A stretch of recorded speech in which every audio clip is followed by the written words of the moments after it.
SNDP യോഗവുമായി micro ഫിനാൻസിന് യാതൊരുവിധ ബന്ധവുമില്ല. അത് വെള്ളാപ്പള്ളി പറഞ്ഞിട്ട് ഞങ്ങൾ കാശെടുത്ത് അങ്ങോട്ട് കൊടുത്തോന്നാണ് പറയുന്നത്. ഒരു ചെറിയ തെളിവ് തരാൻ വേണ്ടി പറ.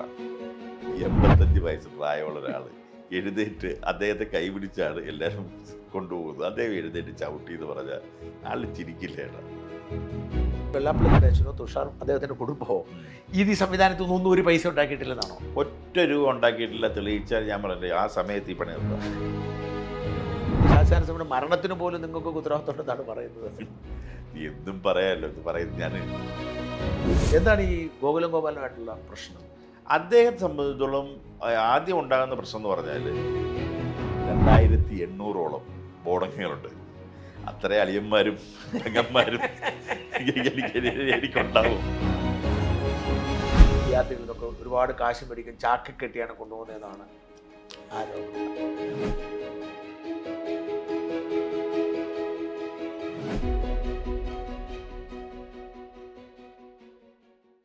നമസ്കാരം, ഷൂട്ടഡ് സൈറ്റിലേക്ക് സ്വാഗതം.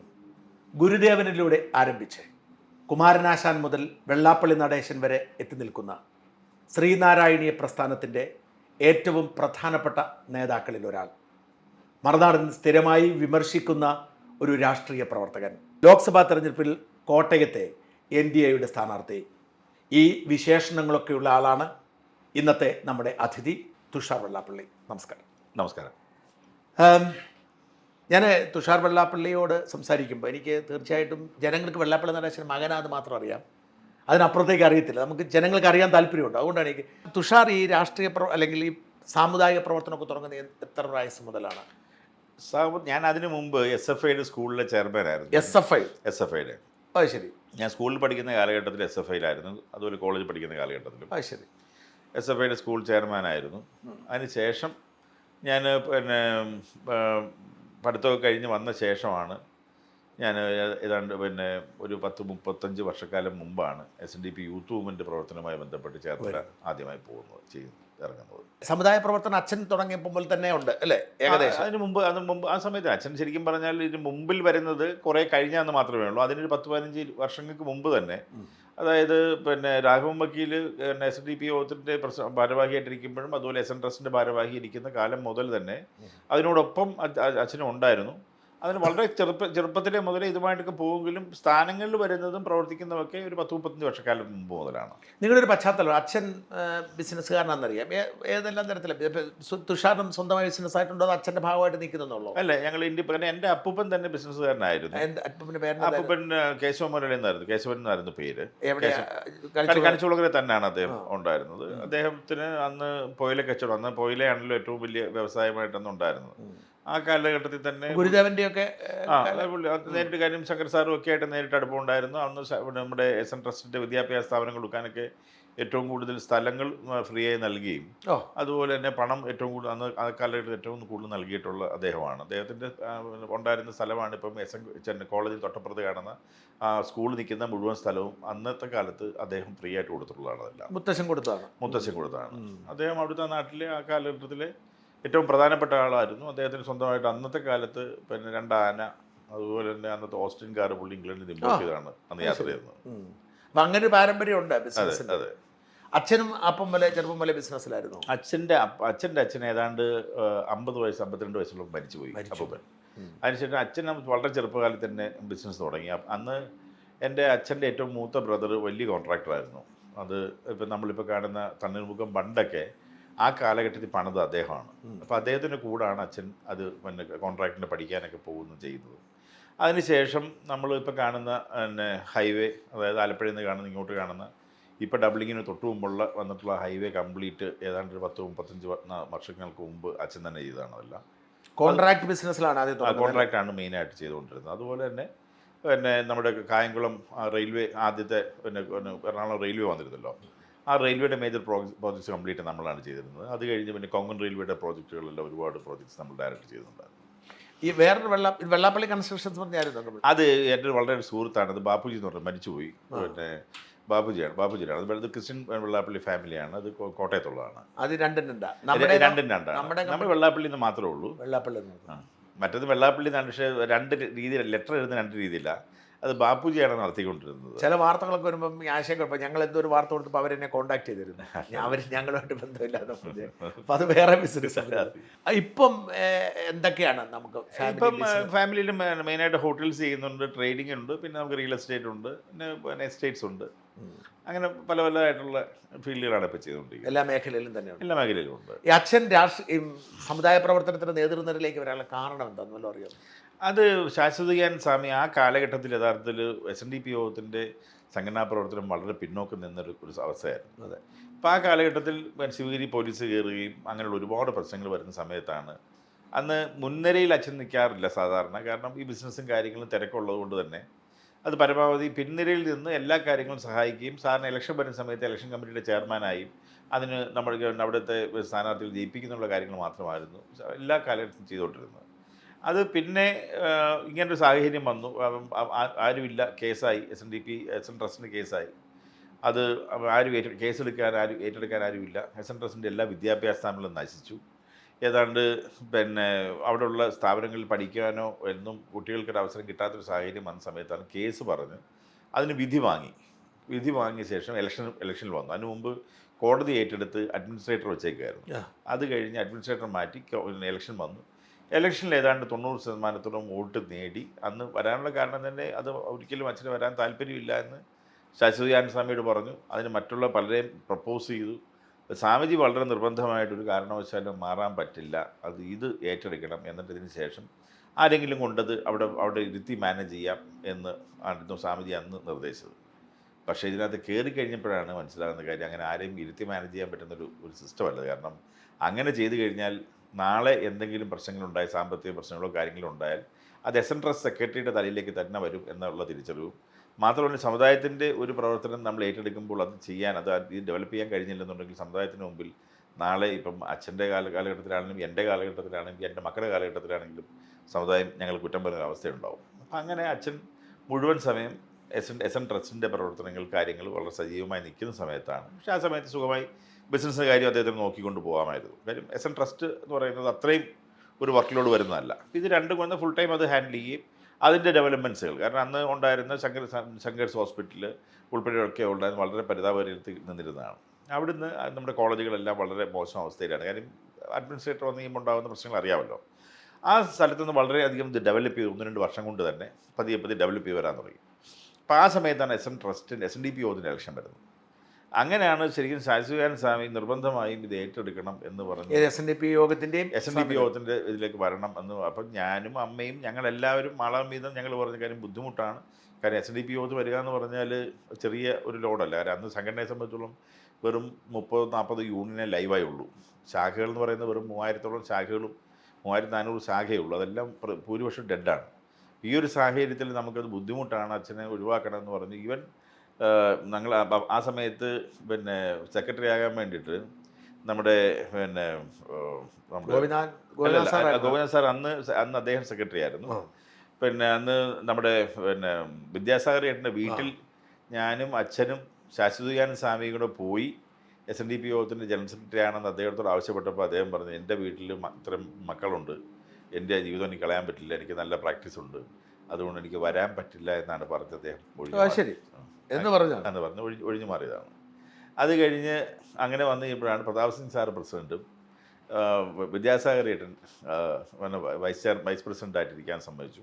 വൈസ് പ്രസിഡൻ്റായിട്ടും കാവ്യാട് മാധവൻകുട്ടി ചേട്ടൻ ദേവസ്വം സെക്രട്ടറി. പ്രതാപ് സിംഗ് അതിന് മുമ്പ് സെക്രട്ടറി ആയിട്ടുള്ളതല്ലേ? പണ്ട് സെക്രട്ടറി ആയിട്ടുള്ളതാണ്, ഉണ്ടായിരുന്ന ആൾ. അദ്ദേഹം പ്രസിഡൻ്റായിട്ട് വന്നു.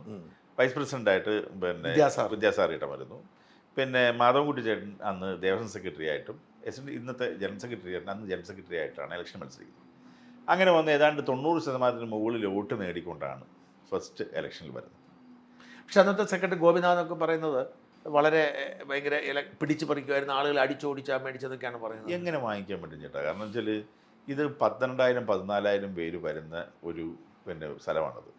നമുക്ക് ആർക്കെങ്കിലും 14,000 പേരെ നിയന്ത്രിക്കാൻ പറ്റുമോ? കാര്യം അവിടെ വരുന്ന മുഴുവൻ ആളുകളെന്ന് പറയുന്നത് ശാഖ. കാര്യം SNDP യോഗത്തെക്കുറിച്ചൊന്നും ദയവായി മനസ്സിലാക്കണം. SNDP യോഗത്തിൽ എന്ന് പറയുന്നത് ഈ വോട്ടർ എന്ന് പറയുന്നത് ഞങ്ങൾ തീരുമാനിക്കുന്നവരല്ല. അത് വരുന്നത് ഏത് ശാഖയിൽ, ഇപ്പം ഒരു ശാഖ, ഇപ്പം ഈ പ്രദേശത്താണ് ശാഖ ഉണ്ടെങ്കിൽ ആ ശാഖയിൽ 200 വീടിന് ഒരു പ്രതിനിധി എന്നുള്ള നിലയ്ക്കാണ് വരുന്നത്. 200 താഴെയാണെങ്കിൽ ഒരാൾ വരും. അത് തിരഞ്ഞെടുക്കുന്നത് അവിടുത്തെ ശാഖയുടെ പ്രസിഡന്റോ സെക്രട്ടറിയോ ആയിരിക്കും, അല്ലെങ്കിൽ അവർ തീരുമാനിക്കുന്ന ഒരാളായിരിക്കും വരുന്നത്.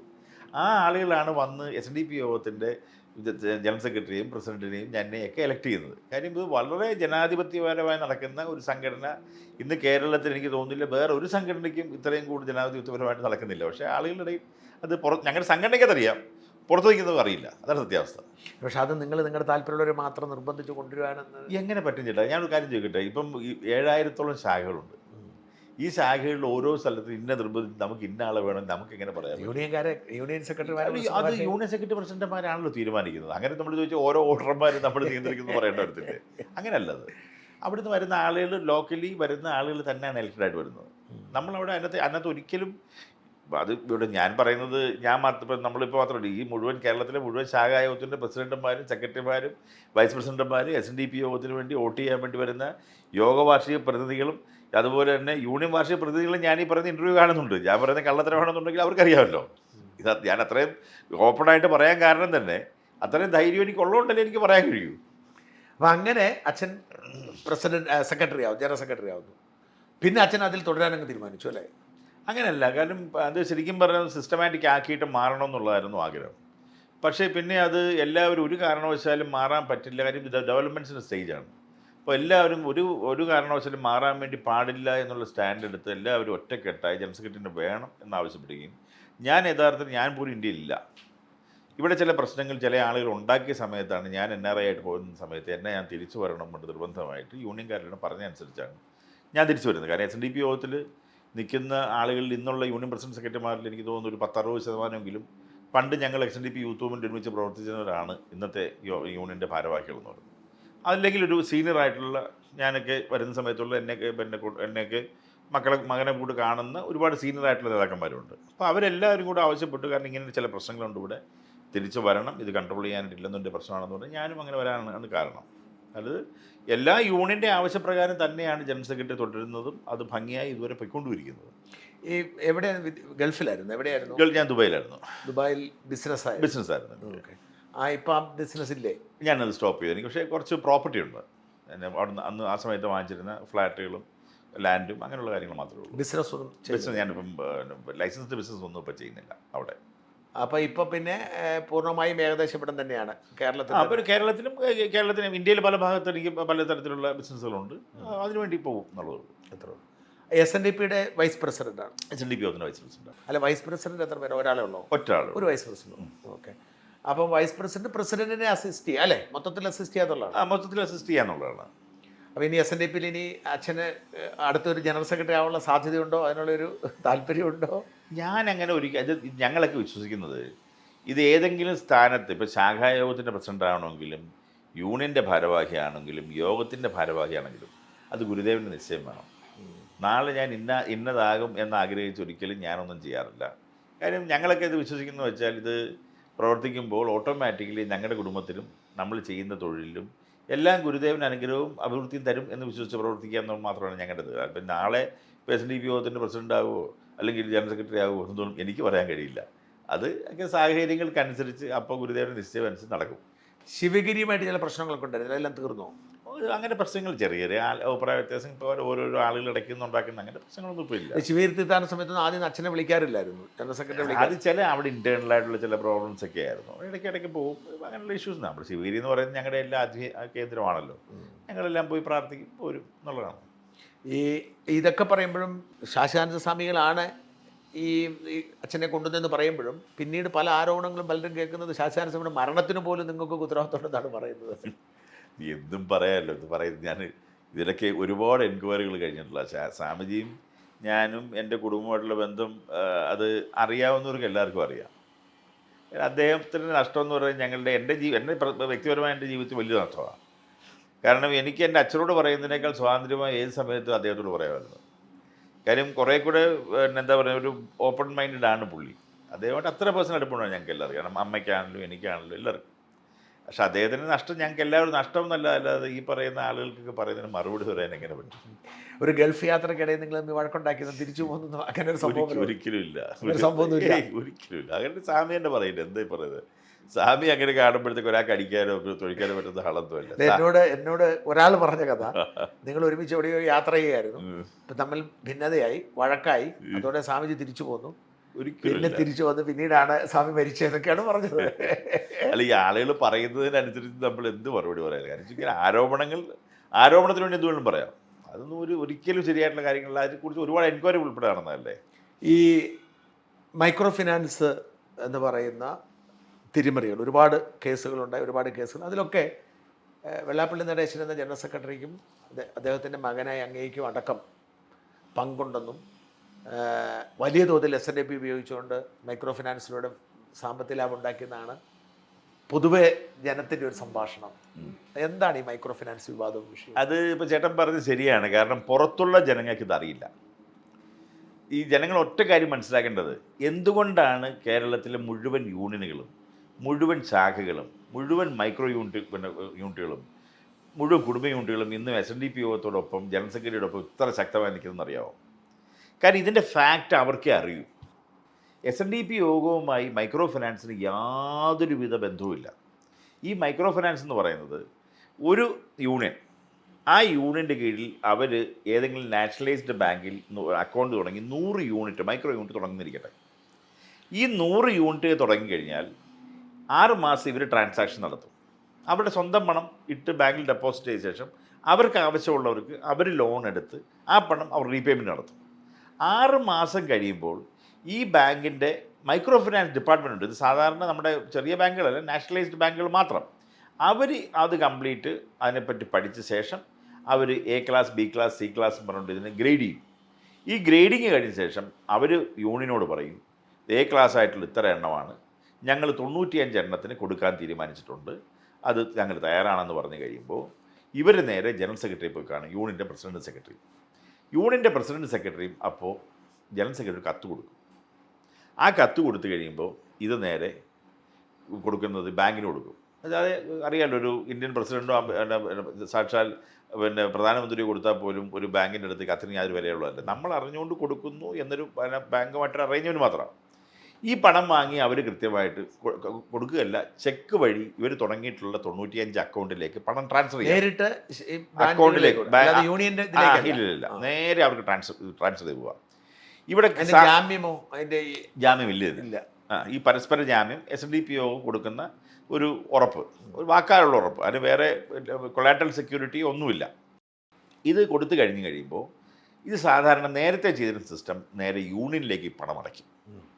യൂണിയൻ ഈ പണം ബാങ്കിലേക്ക് അടയ്ക്കും. അതായത് ഓരോ ബ്രാഞ്ചിനും കാശ് കിട്ടുന്നു. ഒരു ശാഖയായിരിക്കും ഒരു യൂണിറ്റ് തുടങ്ങുന്നത് അല്ലേ? അതെ. ഈ ഒരു ശാഖയുടെ കീഴിലുള്ള ഇപ്പം 5 യൂണിറ്റുകളാണെങ്കിൽ ആ 5 യൂണിറ്റിൻ്റെ പണം ശാഖായോഗം വാങ്ങിച്ച് ഈ പറയുന്ന യൂണിയനിലേക്ക് അടയ്ക്കും. യൂണിയൻ ഈ പണം ബാങ്കിലേക്ക് അടയ്ക്കേണ്ടതാണ്. ഈ ബാങ്കിലേക്ക് ഈ ട്രാൻസാക്ഷനകത്ത് ചില യൂണിയനുകൾ, ഇപ്പോൾ അടൂർ യൂണിയൻ ഉണ്ടായിട്ടുണ്ട്, ചെങ്ങന്നൂർ യൂണിയൻ ഉണ്ടായിട്ടുണ്ട്, അതുപോലെ തന്നെ മാവേലിക്കര യൂണിയൻ ഉണ്ടായിട്ടുണ്ട്, ചേർത്തല യൂണിയൻ ഉണ്ടായിട്ടുണ്ട്. ഇങ്ങനെയുള്ള യൂണിയനുകളിൽ ഇങ്ങനെയുള്ള പ്രശ്നങ്ങൾ ഇവർ ഈ പറയുന്ന പണം അടയ്ക്കുന്ന സ്ഥലത്ത് ഇവർ അടയ്ക്കാതിരുന്നു. ബ്രാഞ്ച് കൊടുത്തു, യൂണിറ്റ് കൊടുത്തു മുഴുവൻ. കാര്യം 110% പേയ്മെൻ്റ് ആണ് ഈ വനിതകളും അവിടുത്തെ എടുക്കുന്ന ചെറുപ്പക്കാരെടുക്കുന്ന ലോണുകളെല്ലാം 110% പേയ്മെൻറ്റാണ്, പക്കയാണ്, ഒരു ബുദ്ധിമുട്ടുമില്ല. പക്ഷേ യൂണിയന് ചില ആളുകൾ അത് ഇപ്പോൾ എടുത്തു വെച്ച് നോക്കിയാൽ നമ്മൾ ഏതാണ്ട് 15,000 കോടി രൂപയോളം ഇത് കൊടുത്തിട്ടുണ്ട്, മൈക്രോ കൊടുത്തിട്ടുണ്ട് എല്ലാം കൂടെ. ഇത് നോക്കിയാൽ ഇതിനകത്ത് വളരെ നെഗ്ലക്റ്റബിൾ ആയിട്ട് ഒരു 5-6 യൂണിയനുകളാണ് ഈ വൃത്തികേട് ചെയ്തിട്ടുള്ളത്.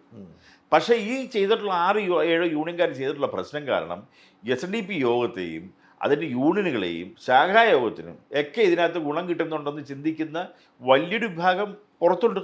കാര്യം സംഘടനയ്ക്ക് അകത്ത് നിൽക്കുന്നവരെ സംബന്ധിച്ചോളം ഇതറിയാം, ആർക്കും തൊടാൻ പറ്റില്ല. പിന്നെ ഇതിനകത്താകെ ഇപ്പം കേസ് പോലും, ഒരൊറ്റ കേസ് പോലും ആ മൈക്രോ ഫിനാൻസുമായി ബന്ധപ്പെട്ട് നേരിട്ട് ഞങ്ങൾക്കില്ല, ആർക്കുമില്ല. ആ കേസുകൾ എന്തെന്ന് വെച്ചാൽ യൂണിയൻ ഉണ്ടാകുന്ന കേസിൽ ഓട്ടോമാറ്റിക്കലി വെറുതെ പ്രതിയാക്കുമല്ലോ, വെറുതെ ഇതൊക്കെ ഒരു കേസ് കൊടുക്കാന്നുള്ളതല്ല. അതിപ്പോൾ യൂണിയൻ്റെ സെക്രട്ടറിക്കെതിരെ ഒരു കേസ് കൊടുക്കുമ്പോൾ അതിൻ്റെ കൂട്ടത്തിൽ യോഗം ജനറൽ സെക്രട്ടറി കൂടെ പ്രതിയാക്കി കേസ് കൊടുക്കുക എന്നുള്ള ആ ഒരു ടെക്നിക്കൽ സൈഡ് മാത്രമാണ്. അത് യൂണിയൻ സെക്രട്ടറിയാണ് അത് പ്രതിയായിട്ട് വരുന്നത്. നമ്മൾക്ക് കേസ് വന്നത്, നിങ്ങൾക്ക് ആ ഒരു വാർത്തയിൽ കഴിഞ്ഞ ദിവസം ഒരു കേസ് കൊടുത്തിരുന്നത് VS കൊടുത്തിരുന്ന കേസ് പോയി അതിനെ റെഫർ ചെയ്യട്ടെ എന്നുള്ളത് വന്നിരുന്നല്ലോ. അതെന്ന് പറയുന്നത് ഈ മൈക്രോ ഫിനാൻസ് ഇത്രയും വർഷങ്ങൾ കൊണ്ട്, കഴിഞ്ഞ 10-20 വർഷം കൊണ്ട് ഏതാണ്ട് 15 കോടി രൂപയോളം ഈ പിന്നോക്ക വകുപ്പിൽ നിന്ന് ലോൺ കിട്ടിയിരുന്നു. ഈ ലോൺ കിട്ടുന്ന എമൗണ്ടുകൾ കൃത്യമായി നമ്മൾ ഓരോ യൂണിയനുകൾക്കും ചെക്കായി എഴുതി കൊടുക്കുകയാണ്. ഓക്കെ. ഈ കൊടുക്കുന്ന പണം അവർ കൃത്യമായി കൊണ്ടുവന്ന് പിന്നെ യോഗത്തിൽ അടയ്ക്കുന്നുണ്ട്. യോഗം കൃത്യമായി ഇത് റീപേയ്മെൻറ്റ് നടത്തുന്നുണ്ട്. പക്ഷേ യൂണിയനുകൾക്ക് പോയ പണം ചിലർ പലിശ ഇല്ലാതെ തന്നെ ആളുകൾക്ക് ഫ്രീ ആയിട്ട് പണം കൊടുത്തു. കാരണം ബാക്കി യൂണിയൻ, അതായത് മറ്റേ നമ്മൾ മൈക്രോ ഫിനാൻസ് ബാങ്കുകൾ കൊടുക്കുന്ന വേറെ, ഇത് പിന്നോക്ക വിഭാഗ കോർപ്പറേഷൻ കൊടുത്ത കാശ്, അത് ചെറിയ പൈസയേ ഉള്ളൂ. ആ കാശ് SNDP ക്കാണ് തന്നത്. SNDP യോഗത്തിന്റെ അക്കൗണ്ടിൽ വന്നിട്ട് ആ അക്കൗണ്ടിൽ നിന്നാണ് ഈ പണം യൂണിയൻ കൊടുക്കുന്നത്. അതിനാണ് SNDP യോഗം ജനറൽ സെക്രട്ടറി പ്രതിയാക്കി ഒരു കേസ് ഉണ്ടാവും. ഒരേ ഒരു കേസായിരുന്നു, അതാണ് റെഫർ ചെയ്തപ്പോൾ പോയത്. ബാക്കി കേസിലൊന്നും പ്രതിയല്ല. അല്ലല്ല, SNDP യോഗം ഡയറക്റ്റ് പ്രതിയാകാൻ പറ്റത്തില്ല. കാരണം SNDP യോഗമായിട്ട് ബന്ധമില്ല. അത് ചുമ്മാ യൂണിയൻ സെക്രട്ടറി എന്നുള്ള നിലയ്ക്ക് യൂണിയന് കേസെടുക്കുമ്പോൾ അത് അതിന്റെ ഭരണം അറിയാലോ, ടെക്നിക്കലി ഇപ്പം ഇദ്ദേഹത്തിന്റെ സ്ഥാപനത്തിന്റെ ഒരു ഓട്ടോമാറ്റിക്കലി പ്രതിയാകുന്ന പോലെ അത്രേ ഉള്ളൂ. ഒരു ഡയറക്ടർ പ്രതിയാകുന്ന പോലെ ഉള്ള അത് അത്രേ ഉള്ളൂ. അതിന് നമുക്ക് നേരിട്ട് യാതൊരു ബന്ധമില്ല. ഇതിനിടയ്ക്ക് ഈ പറയുന്ന ചില യൂണിയനുകൾ പണം എടുത്തു മാറ്റി അവരുടെ സ്വന്തം ഉപയോഗത്തിന് ഉപയോഗിച്ചു. ഈ മറ്റേ പിന്നോക്ക വിഭാഗ കോർപ്പറേഷൻ ചില യൂണിയൻ നമ്മൾ അത് കണ്ടുപിടിച്ച് SNDP യോഗത്തിന് എന്ത് ചെയ്യാൻ പറ്റും? ഈ പറയുന്ന മൈക്രോ ഫിനാൻസ് സാമ്പത്തിക പ്രശ്നം ഉണ്ടാകുമ്പോൾ സാധാരണ പരാതികൾ കുറച്ച് കഴിയുമ്പോൾ വരുന്നുള്ളൂ, പെട്ടെന്ന് വരില്ല. കാര്യം ഇത് NBI ഇഷ്യൂ ആയി ബാങ്കിൽ നിന്ന് നോട്ടീസ് പോകുമ്പോഴേ ഇത് ഇഷ്യൂ ആയിട്ട് പുറത്തേക്ക് വരത്തുള്ളൂ. അപ്പം തന്നെ പരാതികൾ വരും. ഇവരെക്കുറിച്ച് അന്വേഷണം വയ്ക്കും. അന്വേഷണം വെച്ച ശേഷം അതിനെക്കുറിച്ച് ഉടനെ തന്നെ നടപടിയെടുക്കും. ഇവർ സംഘടനാപരമായി സിവിലായും ക്രിമിനലായും കേസുകൾ മൂവ് ചെയ്യും. ഇവർക്കൊക്കെ എതിരെ കേസുകളും ഇത് മൂവ് ചെയ്തിട്ടുണ്ട്. അങ്ങനെ കേസുകൾ മൂവ് ചെയ്തിട്ടുള്ളതാണ് SNDP യോഗത്തിനെതിരെ പല ആരോപണങ്ങളുമായി ഇപ്പോഴും വന്നുകൊണ്ടിരിക്കുന്നത്. അതിന്റെ മുഴുവൻ ഡോക്യുമെന്റ് നമ്മുടെ കയ്യിലുണ്ട്.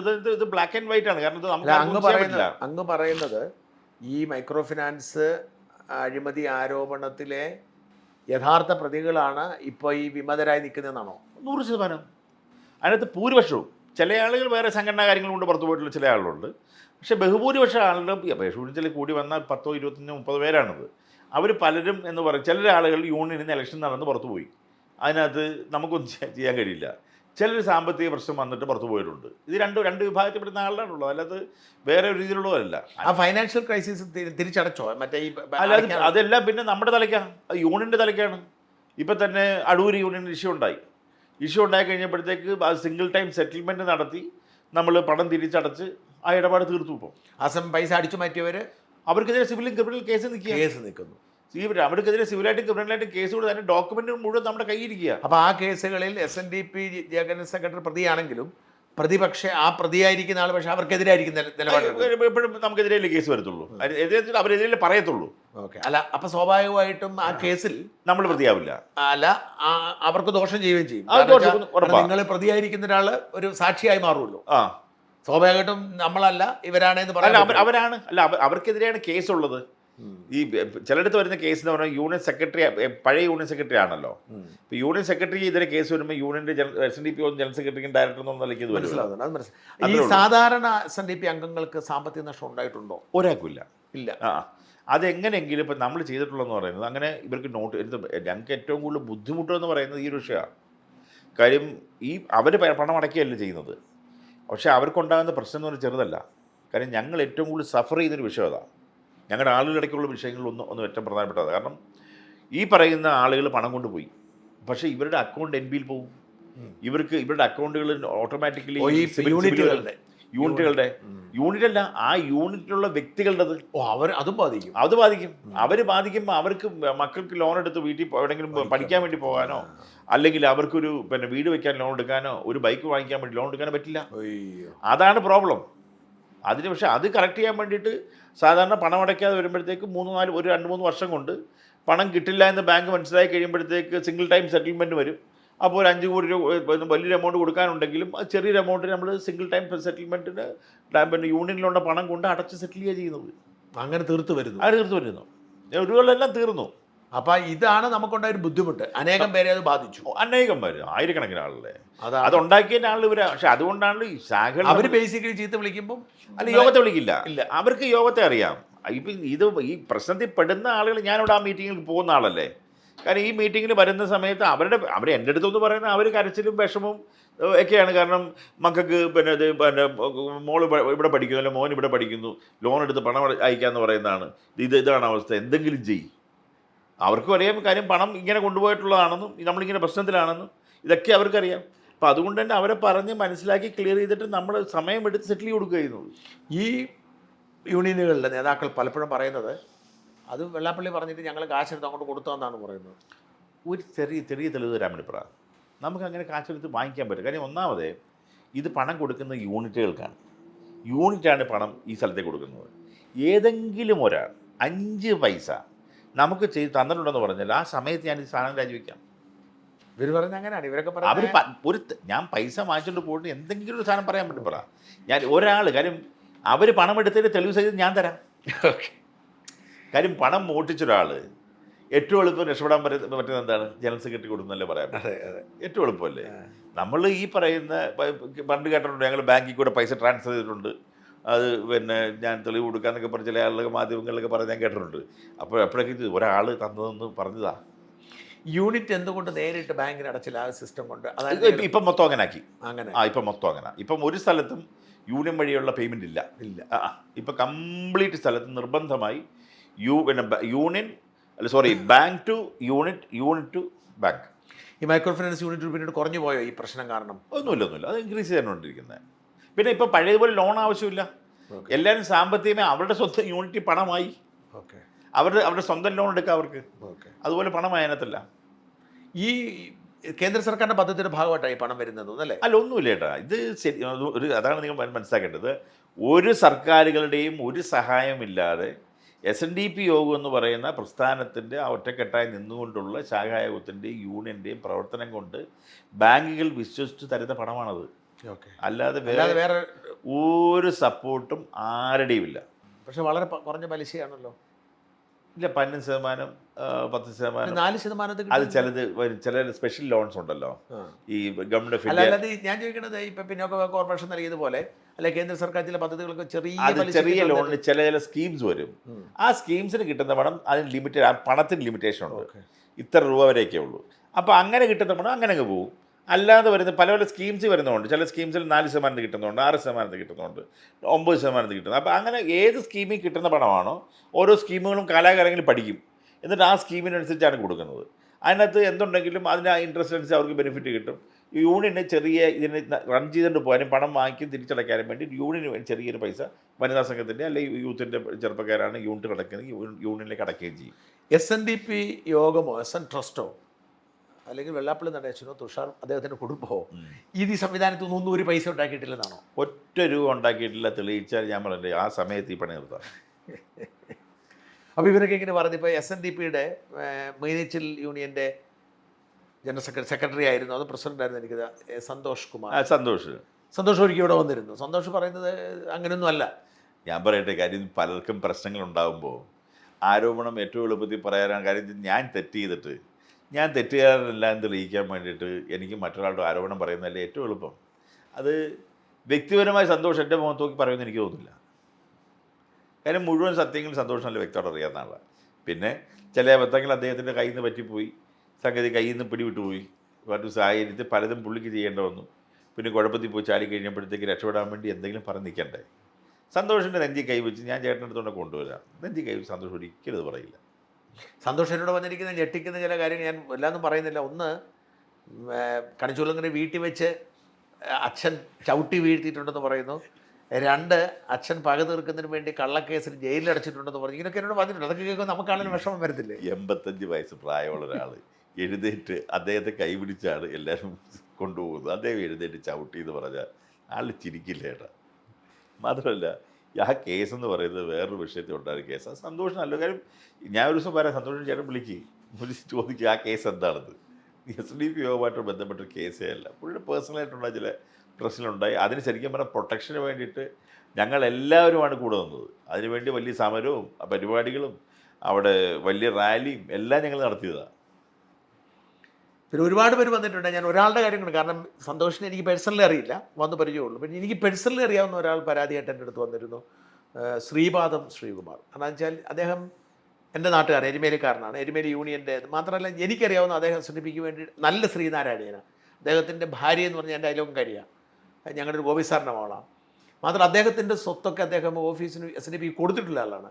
അപ്പോൾ അദ്ദേഹത്തെക്കുറിച്ച് ഇങ്ങനെ നമുക്ക് ആരോടും പറയാം. അങ്ങനെ അദ്ദേഹം പോലും ഇടയ്ക്ക് അദ്ദേഹത്തിന് ചെയ്യേണ്ട കാര്യം ഞാൻ പറഞ്ഞില്ല. കാരണം വേറെ ചില കാര്യങ്ങൾ കൊണ്ട് സംഘടനാ വിരുദ്ധ പ്രവർത്തനം ചെയ്ത സമയത്താണ് പുള്ളി പുറത്തായത്. പുള്ളി തന്നെ രാജിവെച്ച് പോകുന്ന ഒരു സിറ്റുവേഷൻ, ഒരു കുഴപ്പമായിരുന്നു യൂണിയനിൽ. ആ സമയത്താണ് പുള്ളി മാറുന്നത്. അത് പിന്നെ ഞാൻ പറഞ്ഞത് ഓട്ടോമാറ്റിക്കലി പറയാൻ പറ്റുന്നത് എന്താണ്, കുറേ ഇല്ലാത്ത സാമ്പത്തിക ക്രമക്കേട്, ഇല്ലാത്ത കുറേ ആരോപണങ്ങൾ. ഈ ആരോപണങ്ങൾ പറയാൻ ഇതിനൊന്നും തെളിവുള്ള കാര്യങ്ങളല്ല. ഇതെല്ലാം ഇത് പറഞ്ഞു. പക്ഷെ അദ്ദേഹത്തിനോട് തന്നെ ഞാനിപ്പോൾ അദ്ദേഹം നമ്മുടെ അദ്ദേഹം സാമ്പത്തിക ക്രമക്കേടെന്ന് പറഞ്ഞില്ലല്ലോ, അദ്ദേഹം വേറെ എന്തൊക്കെയാ പറഞ്ഞത്. അത് ക്യാമറ അദ്ദേഹത്തിന് ഞാൻ പറഞ്ഞു പേഴ്സണലായിട്ട് അതായത് തല്ലിയെന്നോ ഒരിക്കലും ഇല്ല. എന്താ അദ്ദേഹത്തിന് വേറെ ആൾക്കാർ നിങ്ങളെല്ലാം ഒന്നുമില്ല, അത് നമുക്കറിയുന്ന ഒരു കാര്യമില്ല. അത് അദ്ദേഹത്തെ നമ്മുടെ കൂടെ ഇപ്പോൾ സജീവമായിട്ടുണ്ടല്ലോ, ഇപ്പോഴുണ്ട്. പിന്നെ പിന്നെ ശിവാൻ ചേട്ടന് കാര്യം എന്നോട് തന്നെ കാര്യം ഞാനുമായിട്ടും അച്ഛനുമായിട്ടും അമ്മയുമായിട്ടും ഞങ്ങളുടെ കുടുംബവുമായി വളരെ അടുത്ത ബന്ധം പുലർത്തുന്ന ആളാണ് അദ്ദേഹം. അദ്ദേഹത്തോട് ചേട്ടൻ ഞാനിത് മീറ്റ് ഇത് കഴിയുമ്പോൾ ഒന്ന് വിളിച്ച് ചോദിക്കുക, പുള്ളിയുടെ വായി ഇപ്പം ചേട്ടൻ കേൾക്കാം. കാര്യം സത്യം പറഞ്ഞാൽ പുള്ളി എന്നെ വിളിച്ച് പലപ്പോഴും പുള്ളി കരഞ്ഞിട്ടുണ്ട്. ഞങ്ങൾക്ക് രണ്ടുപേർക്ക് വിഷമമായിപ്പോയി. നമ്മൾ ചേട്ടാ നമ്മളൊരു ഫാമിലി ആയിട്ട് പോകുന്നില്ല, നല്ല മനുഷ്യനാണ്, എനിക്കറിയാം, നല്ല മനുഷ്യനാണ്. നമ്മൾ ചേട്ടൻ നമ്മളൊരു ഫാമിലി ആയിട്ട് പോകുന്നത് എന്തിനെൻ്റെ ആവശ്യം. കാര്യം യഥാർത്ഥത്തിൽ അന്ന് ചില പ്രശ്നങ്ങൾ പുള്ളിയെ കൊണ്ട് ചാടിച്ചതാണ്, ചാടിച്ച് കുഴപ്പത്തിലായി പോയി എന്നുള്ളതാണ് റിയാലിറ്റി. അപ്പോൾ ചുരുക്കി പറഞ്ഞാൽ ഈ നമ്മളോടൊക്കെ വന്ന് നിങ്ങളെക്കുറിച്ച് കുറ്റം പറഞ്ഞാൽ നമ്മൾ വിശ്വസിക്കാറ് ഏത് നിമിഷം നിങ്ങളെല്ലാം സുഹൃത്തുക്കളായി മാറാം. അത് സുഭാഷ് ബാസു വലിയ ശത്രുവായിരുന്നു, പിന്നീട് ഇപ്പോൾ നിങ്ങൾ അടുപ്പായി. അല്ല, അത് ഞാൻ പറഞ്ഞില്ല, അന്നേ പറഞ്ഞില്ലേ, ചതിയായിരുന്നു, ക്ലിയർ ചതിയായിരുന്നു. അതായത് സുഭാഷ് ചേട്ടൻ ഞാൻ എൻ്റെ സ്വന്തം ചേട്ടനായിട്ട് കണ്ടിട്ടുള്ള ഒരാളായിരുന്നു. പിന്നെ ചേട്ടനെ നോക്കി തിരക്കാൻ അറിയാം, SDP യോഗത്തിലുള്ള ആളോട് ചോദിച്ചാൽ അറിയാം. കാരണം ഞാൻ അദ്ദേഹത്തെ റെസ്പെക്റ്റ് ചെയ്യുകയും അദ്ദേഹത്തെ കൊണ്ടു നടക്കുകയും ചെയ്തിട്ടുള്ള എൻ്റെ സ്വന്തം ചേട്ടനെ പോലെ തന്നെയുള്ളൂ. ഒരിക്കലും അദ്ദേഹത്തിൻ്റെ ഭാഗത്ത് ഇങ്ങനൊരു സാധനം വരുന്നത് എനിക്കറിയില്ല. പുള്ളി ഈ കോളേജ് തുടങ്ങുന്നു, 20 ലക്ഷം ഷെയർ ഞാൻ എടുക്കുന്നു. ആ വെള്ളാപ്പള്ളി ഡേഷൻ കോളേജ് അടിച്ചുകൊണ്ട് പോയി എന്ന് പറഞ്ഞുകൊണ്ട് ഒരുപാട് ആരോപണങ്ങൾ ആ കാലഘട്ടത്തിൽ ഒരുപാട് വന്നതാണ്. നമ്മൾ ഈ 10-35 പേര് 20 ലക്ഷം രൂപ കൊടുത്തതിനകത്ത് ഒരാളാണ് ഞാനും. പിന്നെ എന്നെ ചെയർമാനാണെന്ന് പറഞ്ഞു, അച്ഛൻ്റെ പേരിടണമെന്ന് പറഞ്ഞു ഈ കോളേജിൽ. കാരണം എല്ലാവരും ഫൈനാൻസ് പൈസ അച്ഛനോടുള്ള അടുപ്പം കൊണ്ട് ഇവരെല്ലാം പൈസ മുടക്കും, അവർക്കാർക്ക് പണം വേണ്ട, ഒരു ഇൻവെസ്റ്റ്മെൻ്റ് ആയിട്ട് സമുദായത്തിലുള്ള എല്ലാവരും കൂടെ കിടക്കട്ടെ എന്നുള്ള നിലയ്ക്ക് ചെയ്ത് വയ്ക്കുക എന്നുള്ളത് മാത്രമേ അന്ന് ഉദ്ദേശിച്ചുള്ളൂ. ഇത് നേരെ അത് കഴിഞ്ഞപ്പോഴത്തേക്ക് അവിടെ സാമ്പത്തികമായിട്ട് ഇച്ചിരി ടൈറ്റായി. ഈ സമയത്ത് പിന്നെ പല പ്രപ്പോസലും ഞാൻ പറഞ്ഞു, പുള്ളി അത് വലിച്ചിടെ ബിഗർ വേർഷനിലാണ് പുള്ളി കണ്ടുകൊണ്ടിരുന്നത്. അപ്പോൾ ഇതിനിടയ്ക്ക് ഗോപാലേട്ടൻ വന്നു, പുള്ളിയുടെ അടുത്ത് പെട്ടു. അപ്പോൾ പുള്ളി പറഞ്ഞൊരു കാര്യം ചെയ്യും, വെള്ളാപ്പള്ളിയെക്കുറിച്ച് കുറേ തെറി പറയുകയാണെങ്കിൽ, കുറേ ആരോപണങ്ങൾ പറഞ്ഞ് പ്രശ്നങ്ങൾ ഉണ്ടാക്കുകയാണെങ്കിൽ ഞാനതിന് ഫൈനാൻസ് ചെയ്യാം, നിങ്ങൾക്കൊന്നും വിഷമിക്കേണ്ട ആവശ്യമില്ല, സ്ഥാപനം നിങ്ങൾക്ക് ഭംഗിയായിട്ട് നടത്താം എന്ന് പറഞ്ഞ് പാവത്തിനെ കൊണ്ട് വെട്ടിലിട്ടു.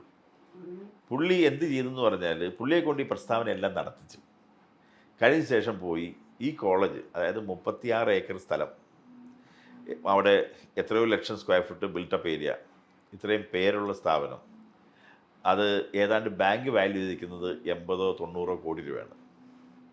ആ സ്ഥാപനം 14 കോടി രൂപയ്ക്ക് പുള്ളി പണം അടച്ചിട്ട് ആ സ്ഥാപനം പുള്ളി സ്വന്തമാക്കി. ഗോകുലഗോപാൽ സ്വന്തമാക്കി. അത് കഴിഞ്ഞപ്പോഴാണ് ഇവരെല്ലാം, അത് കഴിയുമ്പോൾ അവിടെ പുള്ളി വന്നു. അപ്പോൾ പുള്ളി തന്നെ പ്രസംഗിച്ചു, ട്രസ്റ്റിൽ കുറേ ആളുകൾ പണം മുടക്കിയിട്ടുണ്ട്, ട്രസ്റ്റിനകത്ത് പണം മുടക്കിയാൽ തിരിച്ചെടുക്കാൻ കഴിയില്ലല്ലോ എന്ന് പറഞ്ഞ് പുള്ളിയുടെ മാനേജ്മെൻറ്റിലുള്ള ആളെ എല്ലാവരും വെച്ച് ആ സ്ഥാപനം പുള്ളി അടിച്ചുകൊണ്ട് പോയി. അങ്ങനെയാണ് സുഭാഷ് ചേട്ടൻ്റെ അവസാനം ഇപ്പം തിരിച്ചറിവുണ്ടായി. അദ്ദേഹത്തോട് ഞാൻ അടുത്ത ദിവസം ഇൻ്റർവ്യൂവിന് വരാൻ വേണ്ടി പറയും, ഇതെല്ലാം അദ്ദേഹം തുറന്നു പറയും. അല്ല, അങ്ങനെ പക്ഷേ അദ്ദേഹത്തിൻ്റെ കയ്യിലായി, അദ്ദേഹത്തിൻ്റെ കയ്യിലാണ് ആ കോളേജ്. ചേട്ടൻ അന്വേഷിച്ചു നോക്കി. എന്താണ് ഈ ഗോകുലഗോപാലുമായിട്ടുള്ള പ്രശ്നം? അദ്ദേഹത്തെ സംബന്ധിച്ചിടത്തോളം ആദ്യം ഉണ്ടാകുന്ന പ്രശ്നം എന്ന് പറഞ്ഞാൽ, മൈക്രോ ഫിനാൻസ് എന്ന് പറയുന്നത് ഒരു വലിയ സംഗതിയാണ്. അതായത് 15,000 കോടി രൂപ നടക്കുന്ന ട്രാൻസാക്ഷൻ നടക്കുന്ന ഒരു ഫിനാൻസിങ് ഫേം ആണല്ലോ യഥാർത്ഥം പറഞ്ഞാൽ. അത് ഇതുവരെ ഡെവലപ്പ് ചെയ്യാൻ വേണ്ടിയിട്ട് ഞങ്ങളാരും ഒന്നും ചെയ്തിട്ടില്ല. നാച്ചുറലായി അതായത് ഇങ്ങനൊരു സാധനമുണ്ട്, നടക്കുന്നുണ്ട്, ആർക്കെങ്കിലും ഇഷ്ടമുള്ളവർക്ക് ചെയ്യും എന്നുള്ള ലൈനെ SDP എടുത്തിട്ടുള്ളൂ. അതിനകത്ത് അതിൻ്റെ ഗുണഭോക്താക്കളുള്ള വനിതകൾ ചേർന്ന് ഈ കാര്യങ്ങൾ നടക്കുന്നു എന്നുള്ളതാണ് റിയാലിറ്റി.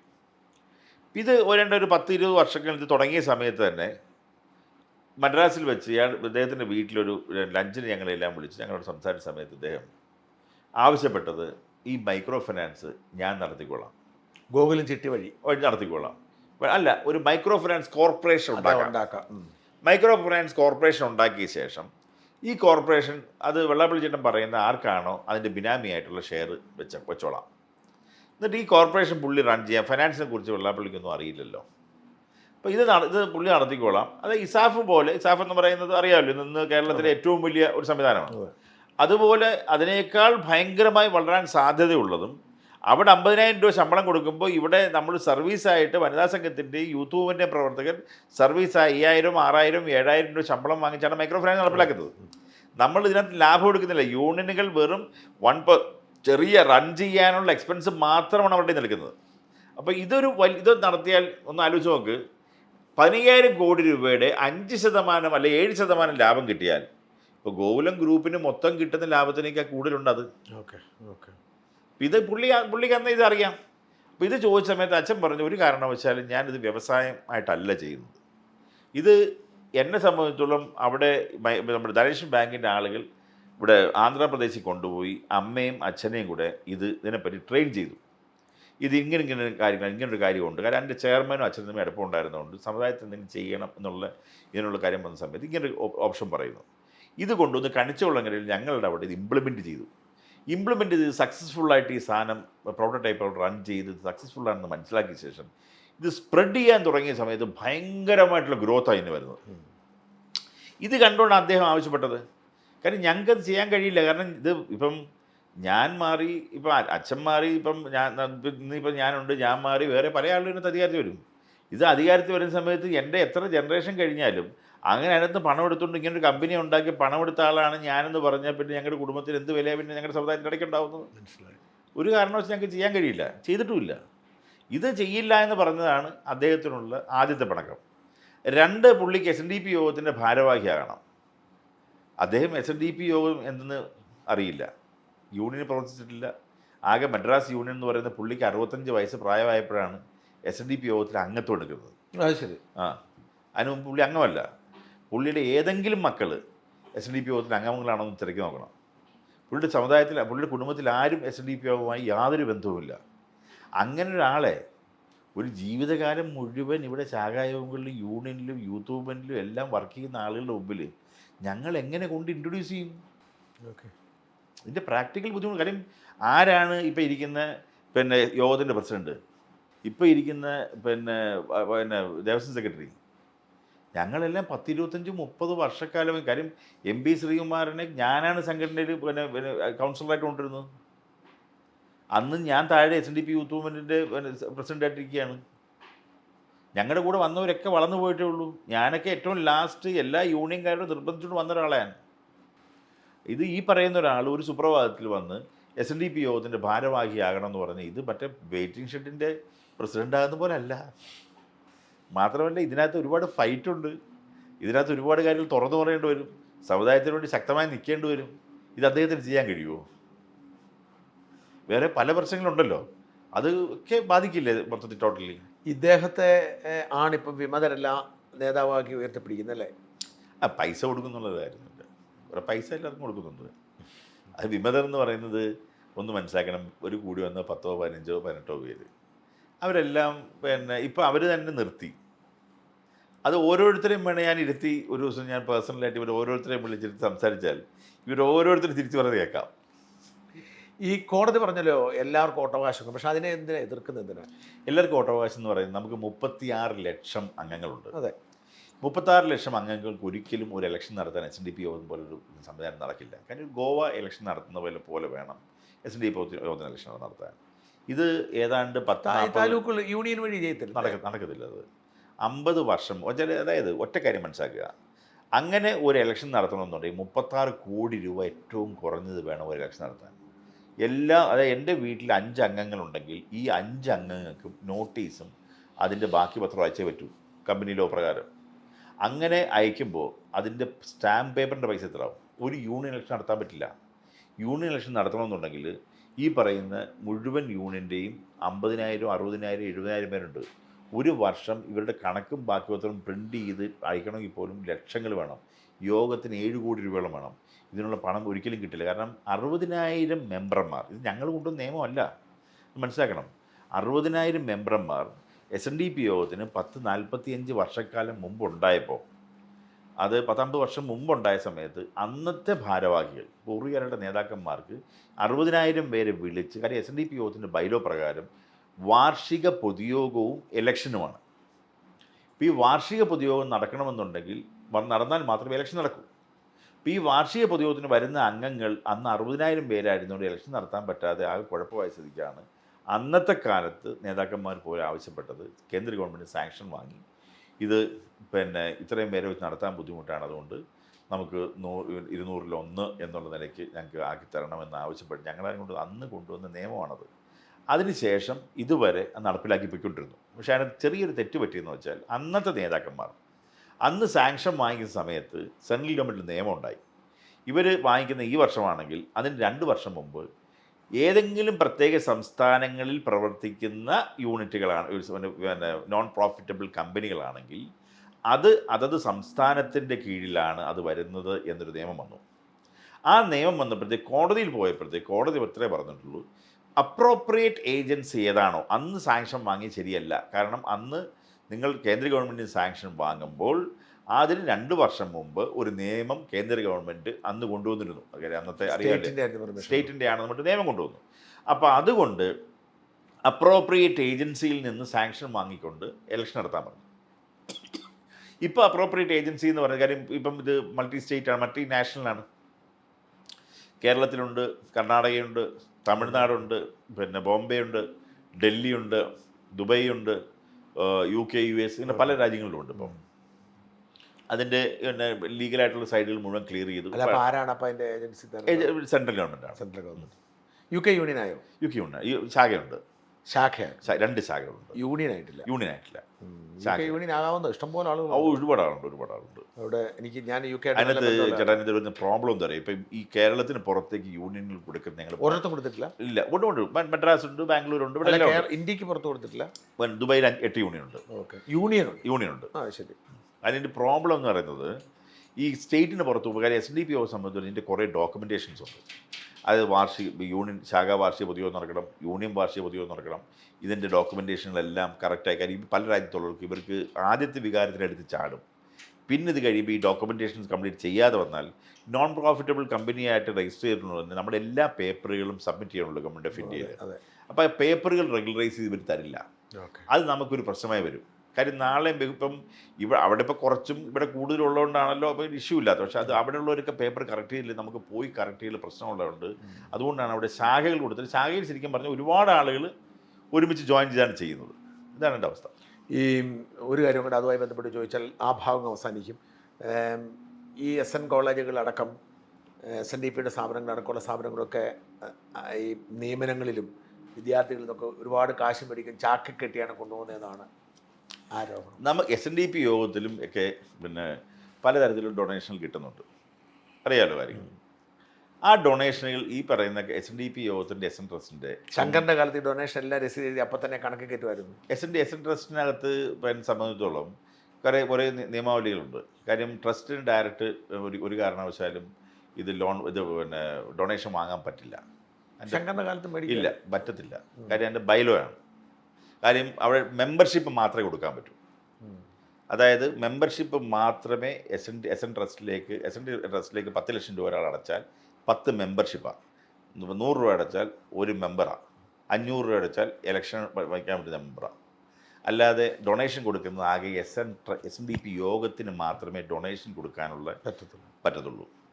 ഇപ്പം SNDP യോഗം ഈ ഡൊണേഷനുകൾ കിട്ടുന്നതല്ല.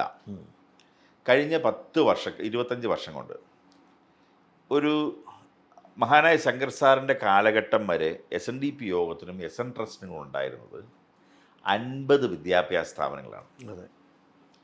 അതിനുശേഷം ഇങ്ങോട്ട് 32 വർഷക്കാലം SNDP യോഗത്തെയും SN ട്രസ്റ്റിനെയും ഒരുപാട് നേതാക്കന്മാർ നയിച്ചിട്ടുണ്ട്. 2 വിദ്യാഭ്യാസ സ്ഥാപനങ്ങളുടെ സാങ്ഷനുകൾ, അതായത് കൊയിലാണ്ടിയിലും അതുപോലെ തന്നെ പിന്നെ കോന്നിയിലും 2 വിദ്യാഭ്യാസ സ്ഥാപനങ്ങളുടെ സാങ്ഷനും കുറച്ച് സ്ഥലവും മാത്രമേ ഉണ്ടായിരുന്നു. ഈ പറയുന്ന എല്ലാ വിദ്യാഭ്യാസ സ്ഥാപനങ്ങളും SN ട്രസ്റ്റിൻ്റെ കുറേ വർഷങ്ങളുടെ അഡ്മിനിസ്ട്രേറ്റർ ഭരണം കൊണ്ട് നശിച്ച് കിടക്കുന്ന സാഹചര്യത്തിലാണ് ഇന്നത്തെ ട്രസ്റ്റ് അധികാരത്തിൽ ജനറൽ സെക്രട്ടറി അധികാരത്തിൽ വരുന്നത്. SNDP യോഗത്തിൽ SN ട്രസ്റ്റിൽ അധികാരത്തിൽ വരുന്നത്. SNDP യോഗത്തിൽ അധികാരത്തിൽ വരുമ്പോൾ SN ട്രസ്റ്റിൽ അധികാരത്തിൽ വരുമ്പോൾ ശമ്പളം കൊടുക്കാൻ പണമില്ല, ഒരു പണമില്ല. കയ്യിൽ നിന്ന് നമ്മൾ അന്ന് കാശ് വെച്ചിട്ടാണ് അവിടുത്തെ ട്രസ്റ്റിലെ സ്റ്റാഫിൻ്റെ ശമ്പളം കൊടുത്തുകൊണ്ടിരുന്നത്. അതുകൂടെ SNDP യോഗത്തിൻ്റെ കണക്കിനകത്തുണ്ടായിരുന്നത് 5328 രൂപയാണ്. ശരി. ഈ പറയുന്ന 2 സ്ഥലത്തും ഒന്നുമില്ല. അവിടെ നിന്ന് ആ സ്ക്രാച്ചിൽ നിന്നാണ് സ്റ്റാർട്ട് ചെയ്യുന്നത്. അവിടെ നിന്ന് ഈ പറയുന്ന 35 വർഷവും ഒന്നും ചെയ്യാതെ കിടന്ന സ്ഥലത്ത് നിന്ന് 25 വർഷക്കാലം കൊണ്ട് നമുക്ക് കിട്ടിയ ഡൊണേഷനുകൾ കറക്റ്റായി, പലതരത്തിൽ കിട്ടിയ ഡൊണേഷനുകളുണ്ട്. ആ ഡൊണേഷനുകൾ കറക്റ്റായി യൂസ് ചെയ്തുകൊണ്ട് പുതിയതായി നമ്മൾ ഉണ്ടാക്കിയത് കോളേജുകൾ, സ്കൂളുകൾ, അതുപോലെ തന്നെ ഈ പറയുന്ന ഹോസ്റ്റല്, ഷോപ്പിംഗ് കോംപ്ലക്സ്, അങ്ങനെ പല പല പല പിന്നെ ഇത് വിഭാഗങ്ങളിലായി 130ഓളം സ്ഥാപനങ്ങൾ SNDP യോഗത്തിൻ്റെയും SN ട്രസ്റ്റിൻ്റെയും പേരിൽ ഈ ഇത്രയും വർഷം കൊണ്ട് 25 വർഷം കൊണ്ട് ഉണ്ടാക്കി കഴിഞ്ഞിരിക്കുകയാണ്. SNDP യോഗത്തിൻ്റെ SN ട്രസ്റ്റിൻ്റെ പേരിൽ തന്നെയാണ് അത് വെള്ളാപ്പള്ളി ഒരെണ്ണം ഒരൊറ്റൊരെണ്ണം എൻ്റെ അച്ഛൻ്റെ പേരിൽ എൻ്റെ പേര് എൻ്റെ അമ്മയുടെ പേരിലാന്ന് തോന്നുന്നു. അതായത് ഒരു 10-40 വർഷക്കാലം മുമ്പുള്ള ഒരു പിന്നെ ശോഭ ITC ഉണ്ട്, ഒരു 10-20 വർഷം മുമ്പുള്ള ഒരു ശോഭ B.Ed കോളേജുണ്ട്. ഈ ഒരു സ്ഥാപനമല്ലാതെ അത് ഇതുകൊണ്ടൊന്നുമല്ല, ഇതൊക്കെ വരുന്നതിന് മുമ്പുള്ളതാണ്. ആ സ്ഥലങ്ങൾ ഇതിന് മുമ്പുള്ളതാണ്. ഒരൊറ്റ സ്ഥാപനം കാണിച്ചാൽ അന്ന് ഞാനിപ്പോൾ പണിയെടുത്താം. ഒറ്റ ചോദ്യം കൂടെ അതുമായി ബന്ധപ്പെട്ട് SNDP യോഗത്തിൻ്റെ ട്രസ്റ്റിൽ വെള്ളാപ്പള്ളി നടേശനും ഭാര്യയും മക്കളും ബന്ധുക്കളും അങ്ങനെ ഒരു ക്രോണോളജി പരക്കുന്നുണ്ട്. ഡ്രൈവർമാരും ആളിയന്മാരും ഒക്കെ മാത്രമാണെന്ന് പറയുന്നു. ചേട്ടാ 2800ഓളം ബോർഡങ്ങളുണ്ട്. അത്ര അളിയന്മാരും പെങ്ങന്മാരും എനിക്കുണ്ടാവുമോ? ബോർഡങ്ങൾ നമ്മളൊരു ഒരു സോഷ്യൽ മീഡിയയിലൂടെ ഇങ്ങനെ പരക്കുന്ന ഒരു സാധനം ഇത് അത്രയും ഉണ്ടെങ്കിൽ ഞാൻ ആരായിരിക്കണം? ഒരു കാരണവശാലും സ്ത്രീകൾ അവിടെ പോകരുത്, സ്ത്രീകൾ പോകില്ല എന്ന് തന്നെയാണ് ഞങ്ങൾ വിശ്വസിക്കുന്നത്. ഞങ്ങൾക്ക് അങ്ങനെ ധാരണയില്ല, ഒരു മീറ്റിങ്ങിനും ഇല്ല. നാട്ടുകാർ മുഴുവൻ പറഞ്ഞു ഇല്ല. അത് ആ സമയത്ത് അന്ന് രാത്രി കൊണ്ടുപോയി ഇവരെ കയറ്റുന്നത് നമുക്കറിയില്ല. കാര്യം എന്താ CA കൊണ്ട് എന്താ കുഴപ്പം? ഞാൻ ചോദിക്കുന്ന, ഇത്രയും വലിയ ദാരിദ്ര്യവാസം പിടിച്ച് കിടക്കുന്ന പാകിസ്ഥാനിൽ ഒരു പേപ്പറും ഇല്ലാതെ അങ്ങോട്ട് ചെല്ലാൻ പറ്റുമോ? ചെല്ലാൻ പറ്റത്തില്ലല്ലോ. മുസ്ലിം സമുദായത്തെ മാത്രം മാറ്റി നിർത്താൻ ശ്രമിച്ചു.